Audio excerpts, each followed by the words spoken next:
برادران ملت اسلامیہ، السلام علیکم ورحمۃ اللہ وبرکاتہ۔ الحمد للہ وکفا وسلام علی حبیبہ المصطفى، اما بعد فاعوذ باللہ من الشیطان الرجیم، بسم اللہ الرحمن الرحیم۔ ان اللہ وملائکتہ یصلون علی النبی یا ایہا الذین آمنوا صلوا علیہ وسلموا تسلیما۔ اللہم صل علی سیدنا محمد معدن الجود والکرم وآلہ واصحابہ الکرام وابنہ الکریم وبارک وسلم صلاة دائمة سرمدا ابدا۔ قال اللہ تعالی فی کلامہ البلیغ، اعوذ باللہ من الشیطان الرجیم، الا ان اولیاء اللہ لا خوف علیہم ولا هم يحزنون الذین آمنوا وکانوا یتقون لهم البشرى فی الحیاة الدنیا وفی الآخرہ، صدق اللہ مولانا العظیم۔ حضرات، قرآن عظیم کی آیات بینات یہ ببانگ دہل ہمیں اعلان کرتی ہیں کہ دنیا میں کچھ لوگ ایسے ہیں جن کو دنیا کی کسی بھی بڑی طاقت کا کوئی خوف نہیں ہوتا، اور نہ ہی کسی بڑی پاورفل طاقت کو دیکھ کر کے وہ گھبراتے ہیں۔ کبھی ایسا نہیں ہوتا۔ قرآن ان کے متعلق اعلان کر رہا ہے، اور یہ ہوتے کون ہیں جو بالکل بے خوف ہو کر زندگی گزارتے ہیں؟ وہ اللہ کے اولیاء کی جماعت ہے۔ الا ان اولیاء اللہ لا خوف علیہم، جو اللہ کے ولی ہیں۔ ولی کون ہوتا ہے؟ ولی کے کئی معنی ہیں، دوست کے بھی ہیں، مددگار کے بھی ہیں، غلام کے بھی ہیں، مولا کے بھی ہیں، آقا کے بھی ہیں۔ یہاں پر جو اللہ کے اولیاء کا معنی لیا جاتا ہے وہ اللہ کے دوست، اللہ کے محبوب۔ وجہ یہ ہے کہ جو پیدا ہوتے ہی دنیا میں اللہ اکبر کی آواز سن کر کے آیا ہو، جس کا مطلب یہ ہوتا ہے اللہ سب سے بڑا ہے۔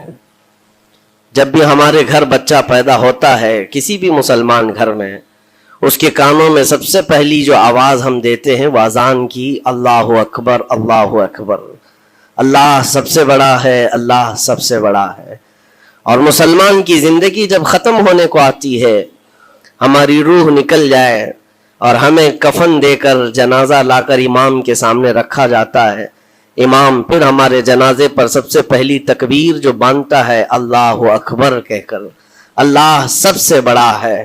مسلمان کی یہ زندگی اس بات کے بیچ میں ہے کہ آیا تھا دنیا میں اللہ اکبر کہتے ہوئے، اور جا بھی رہا ہے دنیا سے تو اللہ اکبر کہتے ہوئے۔ جو اللہ کو سب سے بڑا مانتا ہو تو پھر دنیا کی کون سی ایسی طاقت ہے جو اسے خوف زدہ کر سکے، اسے کون سی طاقت ہے جو ڈرا سکے؟ لیکن بہت سارے ایسے ہیں کہ غفلت میں آ کر کے وہ کسی اور کو بڑا سمجھ لیتے ہیں، کبھی حالات کو بڑا سمجھتے ہیں، کبھی تخت و تاج کو بڑا سمجھ لیتے ہیں، کبھی طاقت و قوت کو، فوج کو، نظام کو، ان کا رعب اپنے سینے پر ڈال کر کے جینے لگ جاتے ہیں، جبکہ اللہ تعالیٰ فرماتا فلا تخشوہم واخشونی، ان سے مت ڈرو، مجھ سے ڈرو۔ اللہ کا خوف جس کے دل میں آ گیا، اللہ اس کو ہر خوف سے آزاد کرتا ہے، ہر خوف سے آزاد کرتا ہے۔ ہم ہندوستان کے جملہ مسلمان جتنے بھی ہیں، ایک مرد قلندر، مرد درویش، سیدی سرکار معین الدین حسن چشتی غریب نواز کے اس ہند میں رہتے ہیں۔ ظاہر سی بات ہے کہ ان کی سیرت ہم سب کے لیے ایک بہت بڑا مشعل راہ ہے، بہت بڑا نمونہ عمل ہے۔ آپ کو پتا ہے غریب نواز کو ہند الولی کہا جاتا ہے۔ وجہ یہ ہے کہ ولی کا ہندوستان ہے، یہ نہیں ہے کہ ہندوستان کا ولی، بلکہ یہ پورا ہند ہی ولی کا ہے۔ دربار غریب نواز سے ہندوستان کو جوڑا گیا ہے، سلطان الہند بھی کہا گیا، سلطان الاولیاء بھی کہا گیا۔ لیکن جانتے ہیں ان کے آنے کا راستہ اتنا پیچیدہ تھا۔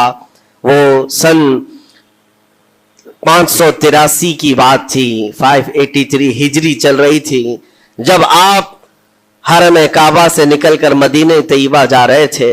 اس وقت آپ کی عمر تقریباً 45 سال کے آس پاس کی تھی۔ نہایت ہی عبادت گزار، تقوی شعار، 20 سال اپنے پیر و مرشد کی خدمت کر کے وہ حرم کعبہ میں پہنچے تھے۔ 20 سال کے بعد جب مسجد نبوی میں گئے تو عجیب سی کیفیت تھی. سلام کیا رسول پاک صلی اللہ علیہ وسلم کے دربار میں تو جواب قبر انور سے یہ آیا وعلیک السلام یا معین الدین شیخ البر والبحر. اے معین الدین تجھ پر میری سلامتی ہو, اللہ کی سلامتی ہو جو خشکیوں کا بھی اور تریوں کا بھی تجھے امام بنایا گیا ہے. اور آواز یہ نبی کریم صلی اللہ تعالی علیہ وسلم کے دربار سے سننے والی آواز تھی. آپ گھبرائے تھے, تھوڑا سا سراسیمگی تھی. یہ ہندوستان کی طرف اشارہ کر کے میرے آقا صلی اللہ تعالی علیہ وسلم نے فرمایا تھا کہ تجھے ہند کی ولایت دی جاتی ہے. اس وقت تک سرکار غریب نواز کو نہ ہندوستان آنا کبھی ہوا تھا, نہ ہندوستان کے علاقوں کو آپ نے کبھی دیکھا تھا, کیونکہ سجستان جو یہاں سے کافی دور ہے, افغان کے قریب ایک علاقہ سنجر جہاں پر آپ کی ولادت ہوئی, وہاں سے نکل کر کے آپ نیشاپور میں آباد رہے. اس کے بعد 40 سال کے بعد حرم کعبہ اور حرم مدینہ میں رہے. لیکن اچانک یہ بات کہ تمہیں ہند کی ولایت دی جاتی ہے ایک تعجب والی بات ہے. نئی جگہ پر بھیجا جا رہا ہے. آپ دوبارہ شام میں نبی پاک صلی اللہ علیہ وسلم کے دربار میں حاضر ہوئے اور سلام پیش کرنے کے بعد, کیونکہ یہ خوشی کی بات تو سب کے لیے تھی کہ ہندوستان کو اللہ تعالیٰ ایک عظیم ولی بھیج رہا ہے, لیکن جس کو بھیجا جا رہا ہے وہ بے قرار تھا, بے چین تھا, کیونکہ نہ راستے پتہ ہے نہ ملک کے حالات معلوم ہیں. بارگاہ مصطفیٰ صلی اللہ علیہ وسلم میں دوبارہ جب حاضری ہوئی, عرض کیا آقا آپ کا حکم, اس کی تعمیل کے لیے بندہ حاضر ہے, لیکن نہ یہ فقیر ہندوستان کے راستے دیکھا ہے, نہ وہاں کے حالات معلوم ہے. حضور پاک صلی اللہ تعالی علیہ وسلم کے دربار میں یہ اپنی بپتا سنا رہے تھے, داستان غم سنا رہے تھے. غنودگی طاری آ گئی, یعنی نیند سی کیفیت آ گئی, اور بارگاہ رسول صلی اللہ علیہ وسلم میں ایک دیوار پر ٹیک لگا کر جیسے ہی آپ کی آنکھیں بند ہوئی, رسول کریم صلی اللہ علیہ وسلم تشریف لائے اور اشارہ فرما کر پورے ہندوستان کے نقشے آپ کے سامنے کھول کر رکھ دیے. اور پھر غریب نواز کو یہ بتایا بھی کس جگہ سے تمہیں سفر کرنا ہے, کیسے تمہیں جانا ہے اور کہاں تمہارا مسکن ہوگا. سرکار غریب نواز فرماتے ہیں اس ایک خواب میں میں نے رسول کریم صلی اللہ تعالی علیہ وسلم کے ہاتھ میں اجمیر کے پہاڑ بھی دیکھ لیے, وہاں کے قلعے بھی دیکھ لیے تھے جو موجود تھے. اور اس کے بعد پھر کس بات کا خوف ہے, کس بات کا ڈر ہے؟ جنہوں نے راستے بتائے ہیں وہ ہادی رسول, وہ ہادی عالم ہے. نبی پاک صلی اللہ علیہ وسلم آئے ہی ہیں پوری کائنات کو راستہ دکھانے کے لیے, اور جنہوں نے غریب نواز کو ہند کا راستہ بتایا ہو, پھر ڈر کس بات کا؟ جب آپ بیدار ہوتے ہیں تو اپنے ساتھ 40 قطب اس اولیاء کرام کی جماعت لے کر مدینہ طیبہ سے سفر کے لیے نکلے تھے. میرے عزیزو, اب بات یہاں آتی ہے, اسی لیے مدینہ طیبہ سے یہ پورا پلان ہوا ہے, مدینہ طیبہ سے بھیجا گیا ہے, مدینہ طیبہ سے پلیسمنٹ ہوا ہے. اسی وجہ سے آج تک تاریخ غریب نواز کو عطائے رسول کہتی ہے. عطائے رسول ہے, رسول اللہ کی عطا ہے, ہندوستان والوں کے لیے خاص عطا ہے میرے آقا صلی اللہ علیہ وسلم کی. جب وہ سفر کے لیے نکلے سن 83 سے چلے تھے تو یہاں ہندوستان پہنچتے پہنچتے آپ کو 87 یعنی 4 سال کا عرصہ لگ گیا تھا. 4 سال کے عرصے کے بعد آپ پہنچے.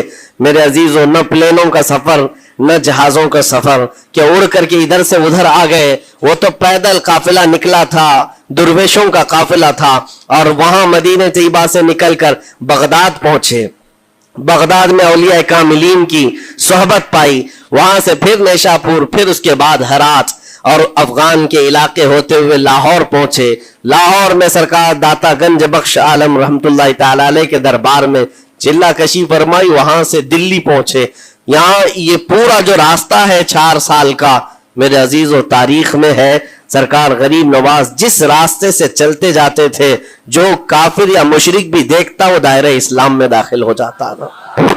نور الہی, نور وحدت کا ٹکڑا آپ کی جبین اقدس پر ایسا چمکتا تھا کہ لوگ جو آتے وہ پھر آپ کی صحبت سے دور کوئی جاتا نہیں تھا. دلی میں جہاں آپ آئے, ایک عجیب اتفاق ہے, اس وقت کھانڈے راؤ ایک بڑا راجہ تھا, اس کا قلعہ تھا, اس کے سامنے ہی آپ نے پڑاؤ ڈال لیا. سرکار غریب نواز رضی اللہ تعالیٰ عنہ کی یہ داستان, یہ تاریخ, وہاں پر آپ نے اپنا پڑاؤ ڈال لیا. اور ان بت پرستوں کے لیے ایک بڑا پیچیدہ مسئلہ تھا کہ ایک درویش آیا ہے, ایک بات میں آپ کو بتاؤں، یہ جو تعصبات پھیلا ہوا ہے، یہ زہر پھیلا ہوا ہے، یہ آج کا نہیں ہے، یہ باپ داداؤں کے پشت میں بھی ان کے موجود رہا ہے۔ اسلام اور مسلمانوں کے خلاف زہر مشرکین کے دلوں میں یہ بہت پرانی چیز ہے، نئی نہیں ہے، بہت پرانی چیز ہے۔ تعصب دلوں کے اندر کڑھن رکھنا اور کبھی ایکسپٹ نہ کرنا، یہ سرکار غریب نواز جس دن ہند میں قدم رکھ رہے اسی دن سے آپ نے اس کو فیس کیا ہے، اسی دن سے آپ نے اس کو دیکھا ہے۔ اور وہاں پر کھانڈے راؤ کی جماعت نے بہت کوششیں کی کہ یہ دلی میں داخل ہوا، یہیں سے ان کو ختم کر دیا جائے، نکال دیا جائے، لیکن عجیب اتفاق یہ ہے کہ یہ جو جماعت آئی تھی سرکار غریب نواز کے ساتھ، نہ ان کے ہاتھوں میں تلوار ہے، نہ بھالے ہیں، نہ چاقو ہے، نہ چھری ہے، یہ تو گدڑیاں پہنی ہوئی درویشوں کی جماعت تھی، گدڑیاں پہنی ہوئی درویشوں کی جماعت جو جھولے میں سوکھی روٹی رکھتے تھے اور پانی میں بھگو کر کھا لیا کرتے تھے۔ ان کے پاس نہ کوئی ہتھیار ہے، نہ کوئی سامان حرب، سامان جنگ ہے، ان کو نکالا جائے تو کس بات سے نکالا جائے، ہمت بھی نہ ہوتی تھی۔ یہاں تک کہ جو آپ کو وہاں سے جانے کی بات کرنے کے لیے آتا تھا، تھوڑی دیر محفل میں بیٹھتا اور کھڑا رہتا اور کلمہ پڑھ کر پھر مشرف با اسلام ہو جاتا۔ دلی کے اندر ایک دن کے اندر 1000 لوگ اسلام میں داخل ہوئے تھے۔ سرکار غریب نواز رضی اللہ تعالیٰ عنہ نے تلوار سے اسلام میں داخل نہیں کیا ہے، نہ ہی کسی کو ڈرا دھمکا کر کے۔ وہ سوکھی روٹی کھانے والے کس بات سے ڈراتے لوگوں کو؟ ان کے پاس کون سا ایٹم بم تھا؟ یہاں موجود جو راجے مہاراجے تھے ان کے پاس فوج بھی تھے، ہاتھی بھی تھے، گھوڑے بھی تھے، سب کچھ تھا، لیکن آنے والا مرد قلندر کیا لے کر کے آیا تھا؟ تاریخ میں بتایا جاتا ہے یہ وہ زمانہ تھا جب شہاب الدین غوری ہند کے اوپر حملے کر کے یہاں پر آنے کی کئی مرتبہ کوشش کیا۔ یہ افغان کا بادشاہ تھا شہاب الدین غوری، جب ہندوستان پر کئی مرتبہ حملے کر کے ناکام لوٹ رہا تھا، بیچ راستے میں ان فقیروں کی جماعت سے بادشاہ کی جماعت کی ملاقات ہو گئی۔